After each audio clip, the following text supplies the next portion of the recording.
So they're having dinner at Reptipans. I had to reform that Reptipans because I misread that when I first ran a couple years ago. I assumed it was a tavern and an inn. And so I thought it was the best place in town. It was more central between the marketplace and the Church of St. Wayling. So that's why I decided to have the players start the campaign there when they first met, to have drinks and dinner together. And that's what they're doing here at the beginning of the campaign.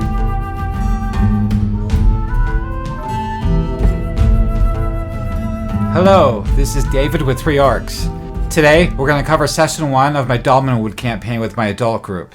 We have 2 human players. Since the campaign starts in Prigwort, which is a human-centric town, with a small population of Grimmelkins and Bregels, the township is in the barony of Brackenwald, which is run by the Elevated Council of Brewmasters. One of the players, he's playing a knight. So, if you look at the player's handbook, he starts off as a squire. He does not attain knighthood until he reaches 3rd level. Another player of the group is Acolyte Ingold, a cleric of the one true god. In the backstory, the Squire Sutton, he came from Castle Brackenwald to Prigwort to prove himself to be knighted someday. Acolyte Ingold came from Castle Brackenwald under orders of the bishop to eradicate the witches and the drone, and to recover the lost shrines in Domenwood. The other players in the group are an odd mix of a Mossling hunter, a Grimmelkin thief, and a Woodgrew enchanter. I often comment that it's a traveling circus, with the only 2 sane people in the group are the 2 humans. They seem to be the ones that lead the group. Those 2 humans have missions and quests given to them by their benefactors, their leaders, the people that trained them, and the reason for being here in Prigwort. The reasons the other players are here as a backstory. It's just a matter of adventure. They've heard there's a lot of adventure and things going on around Prigwort, and that's why they made their way here. They all sought each other out at the local tavern, Reptipans, and met each other and formed a band. Because the acolyte cleric, the one true god, realizes he can't do everything that he's mandated to do. He has tasks to do, and neither can Squire Sutton from House Harrimore. They need people with them, friends, allies, to help them perform their quest and complete them. Let me take you to the Session 1 report, and we'll go from there. I created a header for this report for Session 1. That way I can post it online and it'll look good. Because my session reports are usually just text only, because they're so large and so long that it would take up too many pages on the web. So I just put it into a Word file, and then the players can refer to it that way. As you can tell from the session report title, the quest for Sir Chai Dring, I'm running Winter's Daughter as their first adventure. And that's the reason why the Squire is here and the Acolyte is here, because they need to pursue that.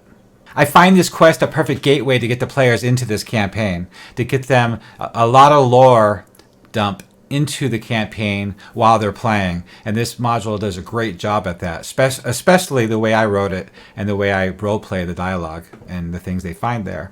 I decided to start the campaign on the 1st of Simswald. That's the 4th month of the year. That means it's the beginning of spring. And it's the onset of spring, and the moon right now is the Squamos moon waxing. And I listed my characters here. We have Acolyte Ingold, he's the cleric. Squire Sutton is the knight. Wumpus is the enchanter Woodgrew. Nutsack is Grimmelkin thief.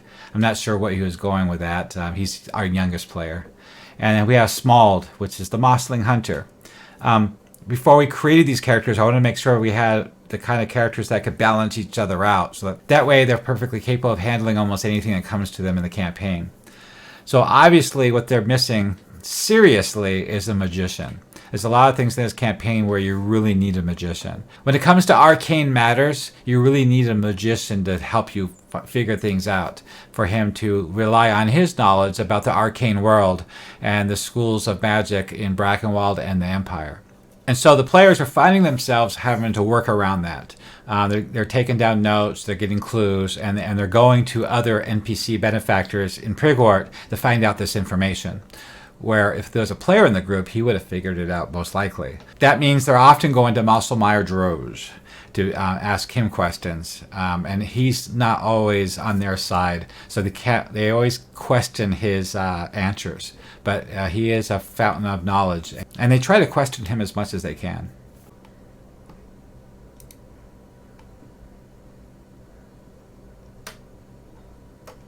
Okay, let's go ahead and take a look at my notepad for the session report number 1. So I started the campaign on the 1st of Simswald. It's a frisk day with scattering of small clouds. I rolled that up randomly in the Dolmenwood campaign book. It's a squamous moon's waxing, and we have our list of characters that we went over before. So event 1, the quest begins. So it's Kali, the year of Brackenwald 1089, the feast of Saint Guig, the Unsleeping. So they're having dinner at Reptipan's. I had to reformat Reptipan's because I misread that when I first ran a couple years ago. I assumed it was a tavern and an inn. And so I thought it was the best place in town. It was more central between the marketplace and the Church of St. Wayland. So that's why I decided to have the players start the campaign there when they first met, to have drinks and dinner together. And that's what they're doing here at the beginning of the campaign. So it's on the first eve of Simswald, at the year of Brackenwald did wax towards its 1089th conclusion.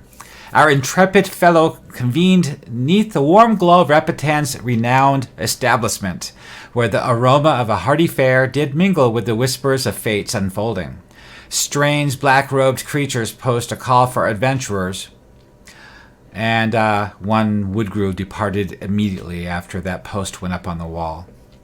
And then we mentioned that Thursday, I named the doorman, the doorboy, Thursday. He's the lad of all works. He goes between table and tavern door, while Jess, the barmaid, whose tongue wove tales as deftly as her hand pulled ale, served the gathered throng. Overseeing the bastion of mirth stands Aspith Reptipan, the proprietor. His gaze is keen of wit, and ensuring that the night's revelry ran as smooth as the ale that flowed. Among the throng, broken in purse but rich in spirit, Ingald the cleric sought alms for sustenance. He was broke, his faith in the one true God unwavering in the candle's flame. There, too, did Squire Sutton of House Harrimore, his countenance noble, his armor agleam, made acquaintance with the holy man. At another table, Smald, the mosling hunter, verdant of skin and keen of eye, conversed in hushed tones with Newtsake, the Grimalkin thief. Feline grace shadowed by a hint of nocturnal mischief, while Wumpus, the enchanter Woodgrew, his visage twisted in merriment, and joined the council. Before all that happened, Woodgrew was having fun playing his pan flute for the crowd, causing mischief and trouble. And before they came in, though, Squire Sutton was having a conversation with Commander Hilda Harrimore of St. Faxus at House Harrimore. And so that's where we're going to start this whole thing. The campaign, the way I'm going to describe it here, is really based on, it's going to be focused on those two human characters, Acolyte Ingold and Squire Sutton, because they're the ones that do most of the thinking and deciding and decision-making and talking to the important NPCs in Prigwort for this campaign to this point. So before we get to Droge's notice that's been put up on the wall, we're going to go and take a look at the Squire. When I start my campaign, I usually work with the player to come up with a background for them. I ask them what kind of character they're interested in, what kind of race. I give them the options of different races and classes in the campaign, and where they possibly could be coming from, and maybe some ideas of their background before they ended up in Prigwort. So after further discussion with this player, he wanted it to be a knight, and I gave him some choices of houses, and he chose House Harrimore. And so we developed this background for him, that he came from there wanting to prove himself, to become knighted and celebrated with House Harrimore. Now, the background I designed for him talks about how he gets to the Prigwort with no actual mission in mind, that he's here to seek fame and fortune and to make a name for himself. So I gave him a quest at the beginning of the campaign to get him going along that path, and that's what this is for. So in the dimly lit room, he sat alone before the players got there. Wumpus is probably already there, playing his pan flute on the other side of the tavern. We don't have to worry about him because he's busy having fun doing that. But it was before Ingold the cleric showed up. And so Ingold the cleric will show up during this conversation and see the results of it as he walks into the door. And that's how he'll be introduced. So before Ingold gets there, he's pondering the weight of his ambitions and conflicts that roiled like a tempest through the lands of Domenwood. As the squire in service to House Harrimore, his heart was steadfast And I'm going to do second person, third person. And my resolve unyielding. So I wrote this for him to read. That's why it's in first person. Yet the path to knighthood is fraught with peril and an enigma. As he sat alone in the dimly lit corner of Reppan's Inn, a goblet of Prigwort's finest ale before him, his thoughts swirled like the mist outside the window. The weight of the world seemed to press upon the very timbers of the inn. He felt it keenly. He was but a squire, yet its complexities of Dolmenwood's politics and the looming threats were not lost on him. Or me. The inn was abuzz with talk of looming threats, whispered secrets, servants of the cold prince seen on the roads, ferries and clandestine meetings with the brewmasters of Prigwort, and ever-present dread of the nag lord's encroachment. Each rumor is a thread in a tapestry of uncertainty that shrouded Dolmenwood. So that was my introduction to the campaign lore for him. Just get him along that path, even though it's not really a lot, but it opens the door. So, good evening, Squire. Hilda Harrimore, commander of the Order of St. Sedge, as she enters the inn. Her armor clanked with each step. Her eyes, though weary, held a glint of steely resolve. I see you're deep in thought.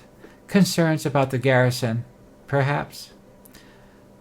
Among other things, Commander. He replies, the wood grows darker by the day. The people speak of Omen's importance. What news from the construction site? Progress is steady, but the townsfolk are restless. She sat across from her. Rumors circulate that the Order of St. Faxus plans to eradicate all witches in the region. Superstitious nonsense, but it fuels the fire of discontent. And what of Lady Harrimore? He inquired. His thoughts drifted to the noble lady whose wisdom and solitude was as legendary as the conflicts that plagued her house. Is she still preoccupied with the disappearance of her daughter? Indeed, and with good reason. But her concerns stretch beyond personal tragedy. Indeed, with good reason. But her concerns stretch beyond personal tragedy. She fears war is brewing and is bracing the defenses of mid-Dolmenwood against the mustering Crookcork armies. She also deeply troubled by the haunted stone to the northeast of Prigwort. It's said to be haunted by the ghost of her great-great-grandmother, a victim of the Druin. A chill ran down his spine at the mention of the Druin, the sinister cabal of sorcerers whose dark arts are as feared as they are mysterious. Then the stakes are high, and perils many, he said, and he grips the hilt of his sword. I've come to Prigwort seeking adventure, and chance to prove my worth. I wish to be knighted, and serve House Harrimore with honor and valor. Hilda looked at him, her eyes searching his face and weighing the sincerity of his words. You've come at a time when the brave souls are needed most. But be warned, the path you seek is fraught with danger and moral quandaries. Can you navigate the labyrinth of conflicts that entangle this land and emerge with your honor intact? I can but try, Commander. His voice ringed with a solemnity. His voice tinged with solemnity of sacred vow. For the trying, I shall find my destiny. Very well. She rises from her seat. Prepare yourself, Squire. Tomorrow, I need you to ride to the haunted stone. It's time to confront the shadows that darken House Harrimore and the lands of Domenwood. At the very center of a large glade, a large pool of clear, placid water punctuated with clusters of pale green water lilies. At the very center of the pool is a tall black obelisk. That is where you will find the Gorthstone. Return to me with the word of your success. She left the inn.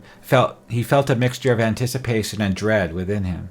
The morrow would bring danger, of what he is certain, and will also bring the chance for glory and the fulfillment of deep aspirations. With a silent prayer to Saint Thridgold the Gallant, he readied himself for the adventure what awaited. His heart swelling with the indomitable spirit of a knight errant on the cusp of his epic quest. So then his thoughts turned to Lady Theris Thetis. Then his thoughts turned to Lady Thetis Harrimore, wise and enigmatic, enigmatic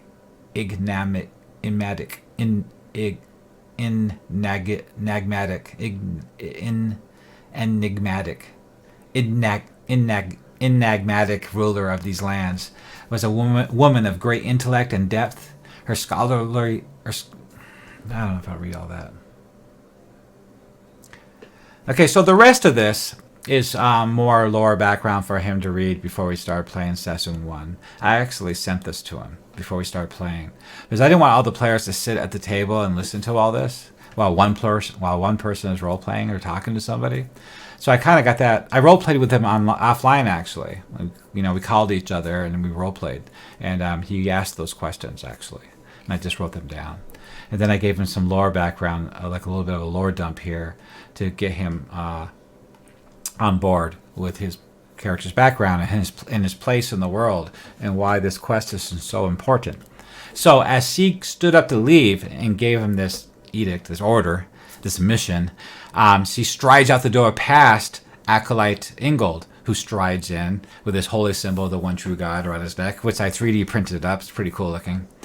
And he sees this, and then he decides to order a drink, and then he offers a drink to the squire, and they start talking. So that's how I got the first two people in this campaign together to form a group. So at this time, this trio of players in this tavern, attracted a lot of attention. There's quite a few people here eavesdropping. And so that got the attention of the Woodgrew, the Moshling, and the Grimmelkin. So they eventually came to make their way over to the table and introduce themselves too. And they finally formed a band. They were trying to decide what to do next. They're right at that moment. They were just getting to know each other. They ordered drinks from Jess, the waitress, the serving girl, and they ordered food. And we made a big deal about that. I printed up menus from the Dolmenwood guide of all this exotic food, and I really hammed it up. I created a lot of dialogue for that, of her explaining what those meals are. And then finally, when all the questions and rumors stopped flowing between her, the bartender, and the players, which is quite a bit of rumors, by the way, I saw that the group was pausing. They were getting tired of all these back and forth questions and answers, listening to rumors. I see when that starts to get a little bit old, that's when I had a servant from Droz come in, one of his black-wreathed servants come gliding in, and he posted up a poster up on the wall, a missive. Now back to the session report, the Droz notice. As the night deepened, a figure shrouded in black, mysterious as the moonless night, affixed a summons upon the tavern's weary walls. A call for adventurers, in the name of Mosselmeyer Droz, beckoned those of brave heart to Bag Hall. So they discussed this for a while in the report here. Then they decided to go ahead and pursue this poster and go visit Droz in the morning. They all paid for their rooms, their food, and their drink, but the Grimmelkin decided to sleep in the stables, which I added to the tavern, around the side, and I added a stable boy over there too. And he was just going to change into a cat and sleep up in the hay loft above.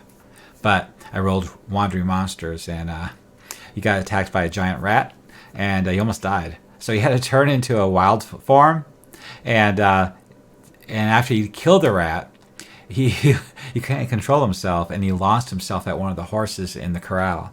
And the horse went wild. He was bucking and kicking, and he broke down the gate, broke out with the Grimmelkin just on top of his back, just ripping into him with his claws. The horse, he just was missing half the time and didn't do a lot of damage. And so the horse was still alive as it goes bolting out of the stables down the streets. So that's what this part is right here. The guards of Prigwort raised an alarm, shouting up and down the streets. Blood-curdling sound of a horse just neighing in pain and totally frenzied panic as it goes galloping down the streets with this Grimmelkin clinging to its back, just ripping into it. And just at the last moment, one of the guards came around the corner from the east gate and leveled his bow and fired. Just as he fired, the Grimmelkin killed the horse. the horse went down on his chest. Its momentum kept it going as it was sliding down the street, leaving behind this big blood trail with the Grimmelkin on top just raking and ripping into it and chewing on it. And that arrow shaft actually hit the Grimmelkin. It pierced him into the back. And so at that moment, he got lucky because that's when it expired, when he became normal again, and he came back to his senses. And at that point, he just bolted for one of the alleys behind the inn. He just took off as fast as he can before the guard could actually launch another arrow or more guards show up. So he left behind this carnage. It was a horrible scene of this horse ripped to pieces by the savage animal attack, and blood streaks down the cobblestones of the street from the stables, like 50, 60 feet down the street, and that horse is laying there dead with a growing pool of blood. So it was a horrible scene, and it's causing a lot of problems in town now. So they're going to have to be, the players now have to be really careful going forward, make sure he's not implicated in this scene, because he could be branded as a traitor or a spy for the Cold Prince, or a spy for the Naglord, which is one of the rumors going around. If you're a Grimmelkin or a Moshling or a Bregel, first thing people think is that you might be a spy for the Naglord. That's one of the big rumors going around. Especially if you run into those boys, those Ostas's Bounders. If you run into them, they're going to cause trouble. They act like bullies, and so they might cause trouble. Especially after this happened here in the streets of Prigwort, the next day they better be really careful, because they're out for vengeance. Acolyte Ingold decided to return to the Church of St. Waylane to sleep there, because he gets free bed and board there and food. He doesn't have to pay for anything. Plus, he's broke. And I did manage to get him a few coppers from him begging at the tavern. That's pretty funny. He was very upset with that. He was real disappointed. He was hoping to get gold. The first session of Dolmenwood campaign unfold, a tapestry of chance encounters and beguiling portents. On the second, Chime, 2nd of Simswald, it's the Feast of Cats. It's a huge celebration, a big festival that's happening in town. On the second morn of Simswald, known as the Feast of Cats, the air of Domenwood is aburst with the promise of new beginnings. Ingold the cleric in the modest chapel, where the morning light through the stained glass danced upon the pews, delivered a sermon as robust as the ale he praised. Alas, his flock purses were as light as their spirits, and he earned 2 coppers in his sermon there. Mother Smuck, her visage as stern as the statues that lined the church walls, turned away Ingold's plea for monetary aid. He even begged money from her. Her heart is closed like the sacred tomes of her altar. He was pretty disappointed in that. But I did say she is willing to let him preview her books, her private library, the church library, but he can't take them out of the church. And there are certain information that's banned, not available to the public, like Sir Chide, that whole history there. You could actually find the history of Sir Chide there in one of the books, and the war. So if you wanted to do some investigation before going on that quest, then he could do that. But they don't have that quest yet.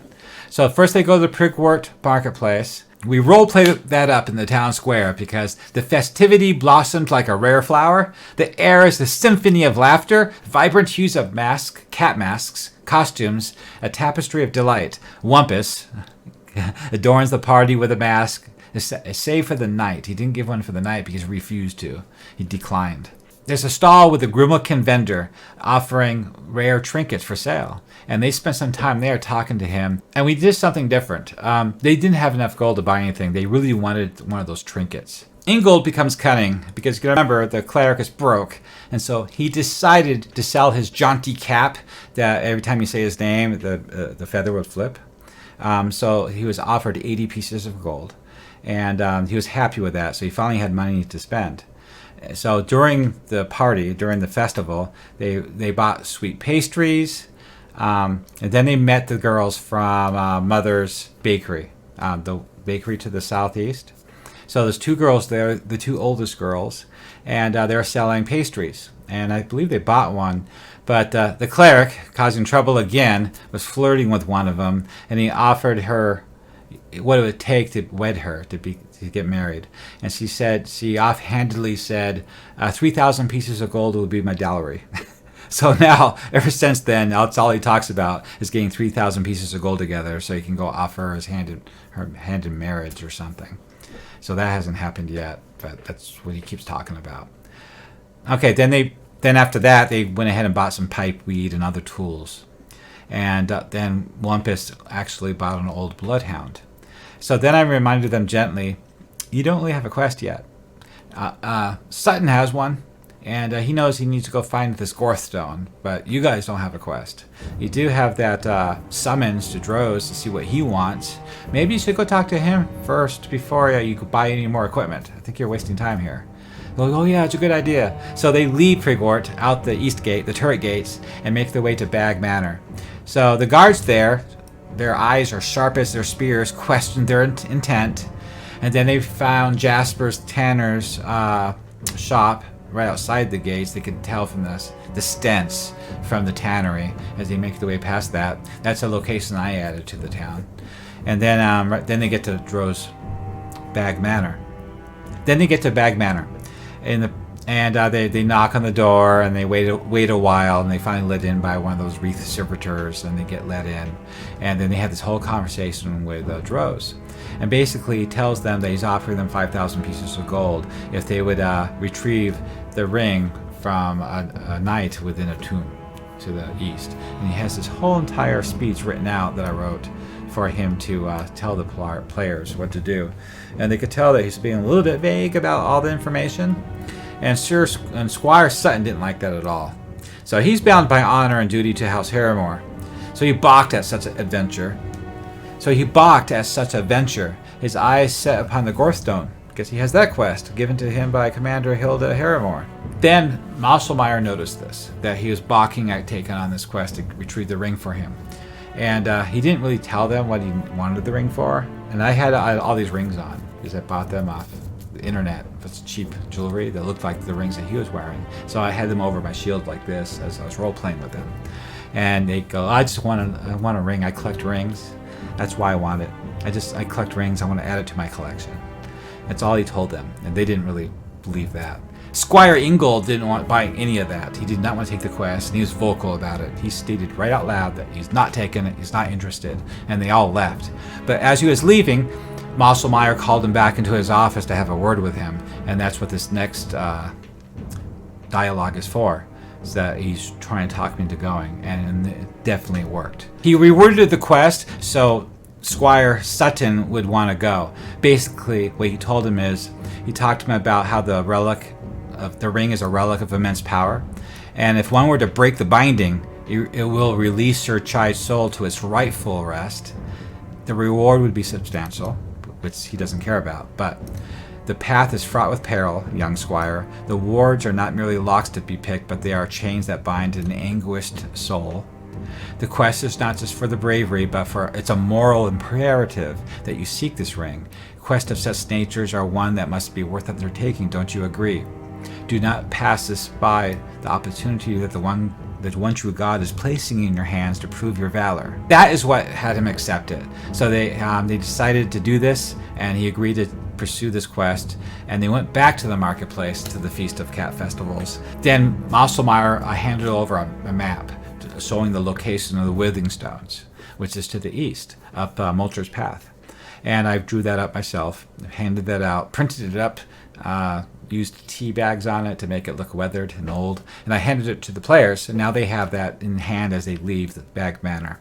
And they go back to the marketplace to continue shopping. Now that they know where to go, it's a day's travel along the road. If they leave early in the morning, they should get there as the sun goes down. They know that they know they're probably going to have to spend at least one night out in the open, and maybe another coming back. So they know this going to the marketplace, knowing they have to prepare for going into a tomb. That means lanterns and oil and all sorts of things that they're thinking they might need. But they don't have enough money for horses or donkeys, so they know they're walking. So we go back to the festival. I play it up, a lot of role-playing, a lot of describing, things are happening. And, I have a group of dancers that burst into the center of the square, and they're dancing, their agility, they're graceful as they're swirling around, doing these cat moves, celebrating the cat festival. And as that dance reached a crescendo, the crowd erupted into cheers and applause, a collective release of joy and celebration that seemed to shake the very foundations of Prigwort. For a moment, all the perils and mysteries of Dolmenwood are forgotten, replaced by this joy of the Feast of Cats. So they all bowed and left, and that was a lot of fun and interesting things that were happening. So at that point, we ended the session 1 because we ran out of time. There's a lot of role-playing on session 1, and I always warn my players that's always that way when you're out of town. So I always say that in my role-playing based games, there's an expectation. Whenever you go to a town, plan a minimum of spending 2 hours playtime there. That's usually if you've already been there. But on session 1, at a brand new campaign, usually the entire session you're in town role-playing, because usually you get there at night, you have dinner, drinks, meet each other, describe each other. That takes a while. Then you start talking to other people at the tavern, some other NPCs, get the rumors, because that's how you get the quests. That's how you get to know what's going on. You have to talk to the NPCs at the tavern, the barkeep, the serving girl, other people there, and you get the quest, you get the rumors that way. Then after that peters out, they spend the night, and if I don't hit them with a thief in the middle of the night because of the way they were acting, the morning they prepare, they gear up, they go to the marketplace, they get to go buy stuff, prepare for the quest. That takes a while. I roleplay the special stuff like a horse. Or special items, but when it comes to mundane things like torches and things, I'll just use the Domenwood book. I'll break out the player's handbook, and there's a percentage in there. There's a column for percentage chance of availability at the marketplace. So what we'll do is they'll say, yeah, I want some spikes. Like, hey, then I'll say, okay, go ahead and roll your percentage and see if it's available or not. And then they'll roll to see if they can buy it there at the marketplace. I tell them as well that any specialty items that will come from a shop, there's specific shops in town they have to go to buy certain things. Like there's a footwear shop, a clothing shop, a jewelry, and a smoke and tannery and an armory that I built, that I made for the campaign. So if you want to get anything like that from the player's handbook, you have to go to those shops to buy them there. And usually those NPCs have a lot more rumors to share and their opinions on things, which I wrote up in case they ask. You know, like what's a Breggle? You know, what's their problem? Things like that. Or the Druin. And then if they want any armor, they have to go to the armory, you know, talk to the armor smith, and he's got a lot of great rumors and dialogue to go through if they ask him those questions. At that point, usually it's like maybe 9 in the morning. I'll say, when I'm role-playing, I don't like to use the clock terms. I just say early morning, mid-morning, late afternoon, midday. You know, I say terms like that to make it a little bit vague so it seems more medieval because nobody has a watch on their wrist. And usually they get out mid-morning down the road, out the gates, and start traveling. So that way, next session, we'll start on the road and we'll get them to the dungeon. Sometimes, depending on the campaign, I try to get them to the dungeon by the end of first session, but that usually doesn't happen. Even with the B2 module, it's really hard to do that. As far as on average, in the B2 module, first session usually gets the players to like the swampy area, halfway to the Caves of Chaos. That's where we usually end it at a wandering monster encounter. Well, I did this video on request of the players. They wanted to see a video of their session reports. I wasn't sure how interesting that would be. I know some DMs out there like to see how other DMs handle their campaign, different ways they handle it, and maybe they can take that to their own game and change the way they run it, or they'll have a better idea, a better way of they think to run it or present the game than I do. And if you do, please put those comments down below. I want to hear how you change things to get things going. You know, what you make the players do on session 1. Do you hand wave a lot of this stuff and just have them just go to sleep and wake up in the morning and get to the dungeon? Or do you just start them at the dungeon? Or do you have them do a lot more role playing? Because I have players that will role play for days. They will not leave town for a while until I force them out. I have to kick them out.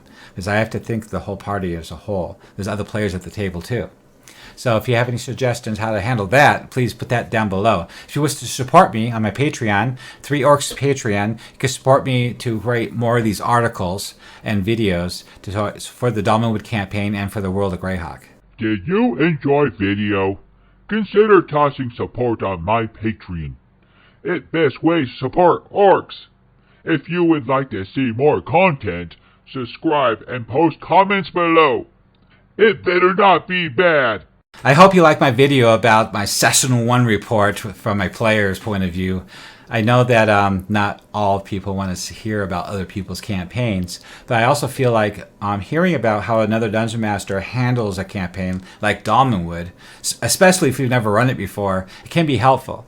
I have a way of presenting my campaign differently than most people, and I kind of showed a little bit how I like to introduce players to the campaign and their characters to get them started at a tavern and spend the night, and then go off in the morning and go shopping and get the rumors and head down the road to the first dungeon.